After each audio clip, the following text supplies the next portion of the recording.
여러분은 성공한 사람이라고 했을 때 누가 가장 먼저 떠오르나요? 재산 93조 원의 세계 최고 부자, 특출난 능력을 갖춘 사람들이 세계 최고의 능력과 자질을 갖고 있기 때문일까요? 성공과 실패에 대한 오해에 대해 먼저 이야기해보고 싶습니다. 엄청난 퍼포먼스를 보여줘야만 엄청난 성공에 이르는 것은 아닙니다. 현대 심리학의 연구에 따르면 힘이 중요한 역할을 할 수 있다고 합니다. 지금부터 힘의 중요성을 함께 알아보겠습니다.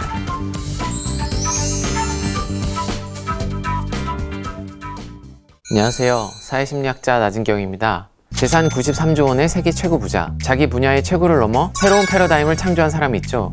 바로 마이크로소프트의 공동 창업자 빌 게이츠입니다. 빌 게이츠가 세계적으로 성공한 이유는 단지 최고의 자질과 최고의 지능을 가졌기 때문일까요? 1968년 빌 게이츠는 레이크사이드 스쿨이라는 사립고등학교로 전학을 가게 되는데요. 이 고교에는 어떤 굉장히 좋은 컴퓨터가 있는 것은 아니었지만 이 학교에 있는 어떤 장치를 통해서 굉장히 좋은 컴퓨터에 접속할 수 있었다고 해요. 당시에 빌 게이츠가 사용할 수 있었던 컴퓨터는 그 당시 대부분의 전공 대학원생도 사용하기 어려웠던 그런 정도의 컴퓨터라고 합니다. 1968년에 수많은 고등학생 중에서 빌 게이츠만큼 좋은 컴퓨터에 접근해서 그것을 사용할 수 있는 사람은 또 얼마나 되었을까요? 2005년 레이크사이드 졸업식에 초청된 빌 게이츠가 다음과 같이 말했다고 합니다. If there had been no Lakeside, there would have been no Microsoft. 레이크사이드가 없었다면 마이크로소프트도 없었을 것이다. 레이크사이드에서 했던 경험이 성공의 초석이 돼 있다는 거죠. 이후에도 빌 게이츠한테는 좋은 기회가 여러 번 찾아왔는데요. 빌 게이츠가 살고 있는 시애틀 지역에 있는 워싱턴 주립대 유니버시티 오브 워싱턴 컴퓨터 센터에는 굉장히 좋은 컴퓨터가 있었다고 해요. 보통 이 좋은 컴퓨터는 연구진들만 독점적으로 사용하였는데 새벽 3시 정도 연구진이 사용하지 않는 시간에는 일반인도 그 컴퓨터를 사용할 수 있게 해줬다고 합니다. 그런데 일반적으로 10대 부모가 내일 학교를 가야 하는데 새벽 3시에 밖에 나가서 그런 컴퓨터를 사용할 수 있게 해주는 그런 부모가 얼마나 많이 있었을까요? 그런데 다행히도 빌 게이츠 부모님들은 다른 부모님들과 달리 아들이 새벽 3시에 밖에 나가서 컴퓨터를 사용할 수 있게 허락해줬다고 합니다. 이처럼 빌 게이츠에게는 좋은 기회들이 많이 있었고 그리고 그런 기회들을 잘 사용할 수 있게끔 도와줄 수 있는 개방적인 부모님들도 계셨던 것이죠.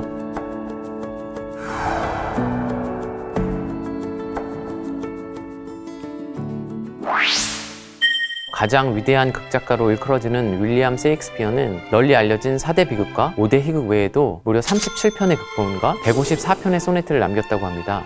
윌리엄 셰익스피어가 쓴 굉장히 많은 작품 중에 훌륭한 작품도 있지만 실제 작품들의 평균을 내보면 동시대에 활동했던 다른 극작가와 크게 다르지 않았다고 합니다. 그리고 런던 필하모닉 오케스트라에서 50곡의 가장 위대한 클래식 음악을 선정한 적이 있다고 합니다. 이 중에서 모차르트의 곡이 6곡이 선정되었는데요. 하지만 모차르트는 이처럼 위대한 작품 위에도 600여 곡의 작품을 남겼다고 합니다. 베토벤은 평생 650여 곡을 작곡하였고 바흐는 1000곡 이상을 작곡했다고 합니다. 피카소도 마찬가지입니다. 피카소는 인류가 가장 사랑하는 화가이자 예술가이지만 평생 1800여 편의 그림과 1200여 개의 조각 그리고 10,000개가 넘는 소묘를 남겼다고 합니다. 이 중에서 인류가 기억하는 작품은 몇 편일까요? 즉, 특출난 능력을 갖춘 사람들이 엄청난 작품을 남겼다기보다는 동종업계의 평균적인 성취를 보이는 사람들이 꾸준히 활동하게 되면 그 중에 몇 편이 결국은 인류가 기억하는 위대한 업적으로 남게 된다는 것입니다.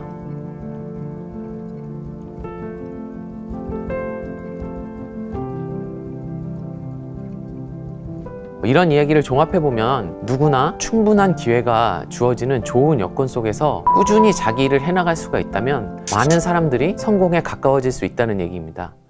안타깝게도 현대 한국이 그런 사회라고 말하기는 조금 어렵죠. 그리고 그렇게 사회를 바꿔나가는 것도 쉬운 일은 아닙니다.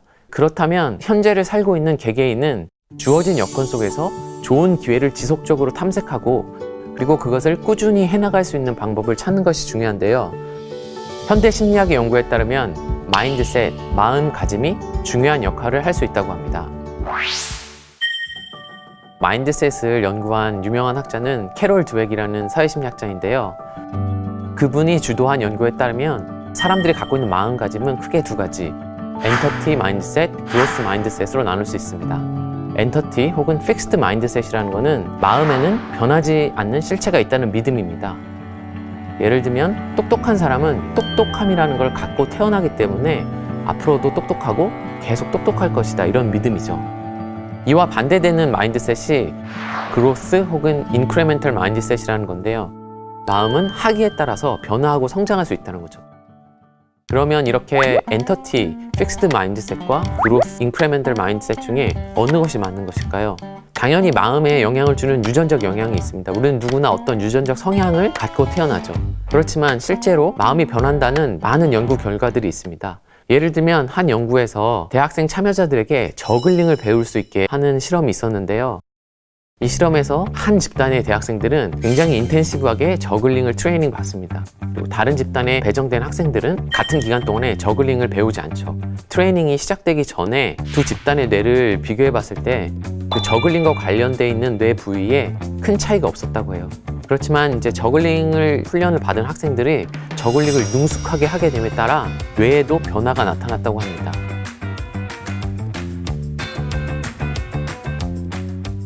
반복적으로 하는 일이 인간의 뇌, 마음을 바꿀 수 있다는 그런 걸 보여주는 실험이었죠.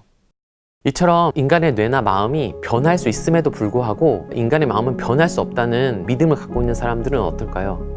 그리고 또 반대로 실제로 인간의 마음이 변할 수 있다는 마음을 갖고 있는 사람은 또 어떨까요? 두 종류의 사람들 사이에서는 굉장히 많은 차이가 있을 겁니다. 실제로 심리학의 많은 연구에서 마음가짐이 달라지면 어떤 일을 대하는 동기가 달라지고, 동기가 달라짐에 따라 행동이 달라지고, 그런 행동이 달라지기 때문에 실제 결과물도 달라진다는 연구들이 많이 있습니다. 예를 들어 한 연구에서 7학년 학생들 373명의 학생들에 대해서 그 학생들이 어떤 마음가짐을 갖고 있는지 측정해 봤습니다. 어떤 학생들은 그로스 마인드셋에 가까운 성장을 믿는 마음가짐을 갖고 있었고, 어떤 학생들은 픽스드 마인드셋, 지능 같은 거는 변하지 않는다라는 믿음을 갖고 있는 것에 가까운 학생들도 있었어요. 이런 학생들을 쭉 추적해 봤는데 최초에 그로스 마인드셋을 갖고 있는 사람들은 그 학년이 지나감에 따라 실제로 성적이 조금씩 올라갔다고 합니다. 그러나 픽스드 혹은 엔터티 마인드셋을 갖고 있던 사람들은 그런 변화가 일어나지 않았다고 해요.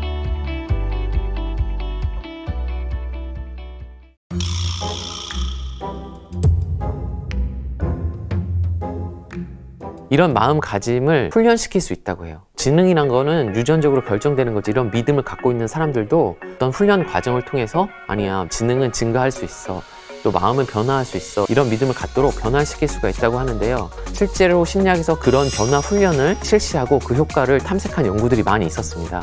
그런 논문들을 종합적으로 조사해서 확인해 보니까 마인드셋을 바꾸는 훈련 과정이 실제 학생들의 학업 성적과 학업 적응에 모두 긍정적인 효과가 있다는 것이 밝혀졌습니다. 성장할 수 있다는 믿음을 바탕으로 해서 계속 해나가면 좋은 성취를 보일 수 있다는 것입니다.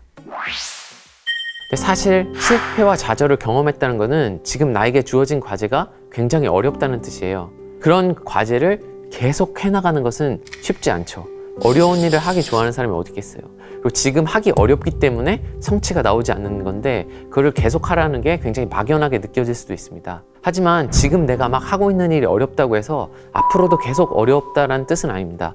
오히려 인간의 마음은 어떤 과제를 반복적으로 하다 보면은 그거를 쉽게 할 수 있는 방법들을 터득하고 깨달게 됩니다. 예를 들면 이건 심리학에서 굉장히 유명한 착시인데요. 직선의 길이만을 비교해 보시면 한쪽에 있는 선이 다른 쪽에 있는 선보다 훨씬 더 길어 보이는 것처럼 느껴지실 거예요. 근데 실제로 자료 재보면 길이는 서로 다르지 않아요. 그럼에도 불구하고 한쪽 선분이 다른 쪽 선분보다 길게 느껴집니다. 도대체 왜 그런 것일까요? 이 착지를 설명하는 설명이 여러 가지가 있는데 그 중에 하나는 위에 화살표 모양이 모서리를 떠올리게 하기 때문이라는 설명이 있습니다. 이렇게 되어 있는 선분은 움푹 들어가 있는 모서리를 떠오르게 할 수 있습니다. 반대로 이런 모양의 선분을 보시면은 앞으로 돌출되어 있는 모서리가 떠올리실 수 있을 겁니다. 그러니까 실제적으로는 2차원적인 그림이지만 마치 3차원처럼 지각을 하게 되는 거죠. 하나는 약간 멀리 있고 하나는 가까이 있는 이런 모습으로 떠올리게 되는데요. 여러분의 망막에는 동일한 길이로 상이 맺힐 거예요. 그런데 여러분의 뇌는 하나는 멀리 있고 하나는 가까이 있다 이렇게 느껴집니다. 그렇기 때문에 우리 뇌에서 그런 걸 보정해줘 가지고 한쪽 선분이 다른 쪽 선분보다 길게 보이는 거예요.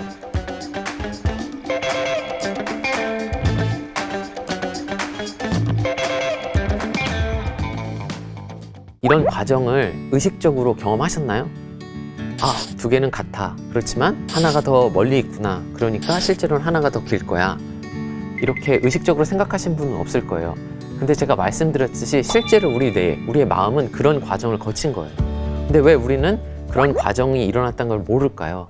그거는 우리 뇌가 그런 정보를 자동적으로, 암묵적으로 처리했다는 건데요. 어떤 정보들이 암묵적으로 처리되느냐?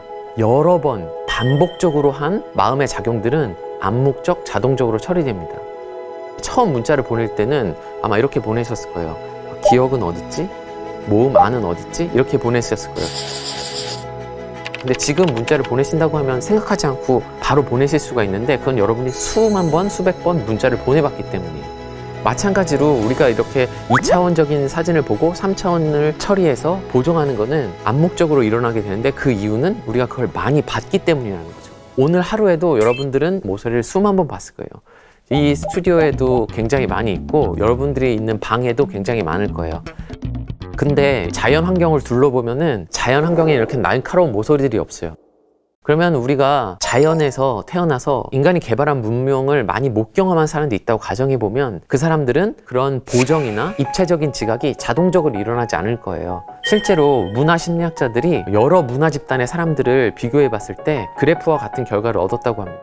여러 문화 집단이 있고 맨 끝에 미국 대학생들, 서구 문명, 인간이 만든 문명에 가장 많이 노출된 집단이고 왼쪽으로 갈수록 소규모 부락을 이루고 지내는 분들이에요. 이런 분들은 이런 문물에 노출이 되지 않았기 때문에 실제로 착시를 거의 보이지 않는다는 것을 그래프에서 확인하실 수 있어요. 어떻게 보면 되게 재밌는 현상이죠. 여러분 눈에는 딱 보자마자 하나가 다른 것보다 훨씬 길어 보이는데 어떤 사람한테는 그런 일이 안 일어난다는 거죠. 그리고 그런 차이를 만들어내는 건 얼마나 그런 모서리를 많이 봐왔느냐, 반복적으로 해왔느냐에 따라 달라지는 거죠.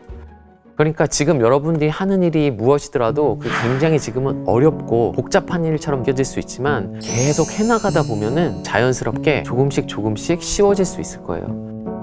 그로스 인크리멘털 마인드셋이라는 게 꼭 노력만 해라 이런 말은 아니고 그 목표를 추구하는 것을 포기하지 않으라는 말이에요. 그렇게 하는 게 굉장히 막막한 것처럼 느껴지지만 하루하루 그런 것들을 반복적으로 하게 되면은 점차적으로 거기에 드는 수고나 노력이 줄어들게 될 것입니다.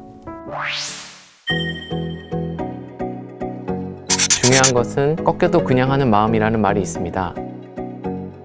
목표를 추구하는 과정에서 경험할 수 있는 좌절과 실패에도 끝까지 도전하는 태도와 근성에 관한 이야기라고 생각합니다. 근데 제가 정말 강조드리고 싶은 점은 변화하고 성장하는 마음에 대한 믿음입니다. 운동을 많이 하면 근육이 커지고 강해지듯이 뇌도 신체 기관이기 때문에 사용하고 단련하기에 따라 조금은 변화할 수 있습니다. 그리고 현대 심리학의 수많은 연구들이 변화와 성장을 믿는 마음가짐으로 꾸준히 해나가는 것이 목표 추구 과정에서 여러 긍정적인 결과를 가지고 온다는 것을 보여주었습니다. 물론 우리가 좋은 마음가짐으로 최선의 노력을 다한다고 해서 추구하는 목표를 항상 성취할 수 있는 것은 아닙니다. 그럼에도 불구하고 하루하루를 대하는 우리의 태도와 행동은 목표의 최종 달성과는 관계없이 우리 마음에 좋은 흔적을 남겨둘 것입니다.